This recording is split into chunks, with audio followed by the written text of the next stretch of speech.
Okay guys, Brian and Howie here. We're gonna show you a sweep, right? Now, if you do jiu-jitsu, you might be thinking like, oh, he's gonna lift him up with his leg and a butterfly hook and sweep him over. No, we're doing this for Thai boxing, right? And this sweep, I really enjoy. I do some different applications on it.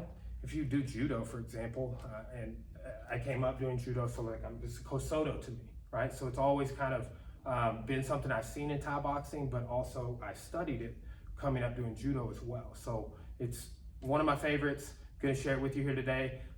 We really enjoy sweeping with our strikes for Thai boxing. It's something that's a part of that art. So we'll go over it here. Now, this is all about the off balance, right? The entry, I'm coming off one of my punches, right? I do that for clinches, do it for kicks, everything. So here, right, when this punch comes through, what I'm gonna do is I'm gonna step through with it here. And you saw that he was off balance. So that punch, like a lot of times, we'll punch, hold like you're holding mitts here. One school of thought is that I'll punch the same mitt with a jab cross. The other school of thought is that I'll punch opposite mitts. So I'm taking that opposite mitt idea on this one, right? So I'm hitting here, and then this goes past. Now, if I was just gonna throw a knee, I would stay in that base.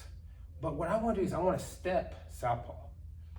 When I change phase for clinch, it's less about what I'm standing in. The main idea here though is when I go 1, 2, I'm gonna step at the same time, right? And I'm gonna be technically in a southpaw base for an instant. Okay, so I go 1, 2, boom. Told him I wouldn't knock him over, and here I am knocking him over on the first try. But like, guys, it's so effortless. It's hard not to. I'll let you knock me over one time before we get done, all right? It'd be fair. All right, so I just want, it's all timing, right? Like that's like the most effortless technique ever, right? And that's what I loved about judo, is like you're just off balance and they're gone. And that's all that was. So I go 1, 2, boom. That's what we're looking for, right? Like, how is it that I'm barely touching him or falling down, right? So that's why I love this, is it's so effective, powerful, and simple, but all I'm doing is this, right? So one more time, I go 1, 2, boom, right? You try that out. 1, 2. Yes, good. Make it a little more simultaneous with the punch and the step, right? You kind of punched, then stepped a little bit. Just sync them together a little bit more. Boom. Right? One more time. 1, 2. Yes, good. That was it. All right, that's the only chances you get to throw. All right, it's funny. And Howie knows this guy, good friend of mine, Mark Barter. You know, and how he's good at the sweep on the inside. We're doing the outside sweep. Well, we love the inside sweep. I learned that from my friend Mark Barter. And I remember sitting here working on it with him, like much like what we're doing here on this video. At Mountain Magazine, we had a big martial arts camp out there in the lodge. And he was like, and everybody else eating lunch, and they're talking about Thai sweeps, you know. And he's like, oh, no, it's close. Yeah, try it here, do it this. And we just kept pouring that info into me.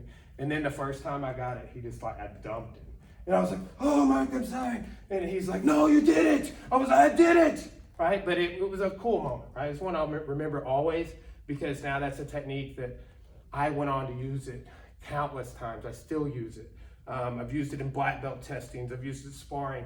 Never used it in a fight, but the ultimate part of that story for me is that my people I've taught and been able to coach and corner, they use it in fights, which is even more rewarding. So that's that, guys. Little idea on the sweep. 1, 2, outside leg sweep. Thank you.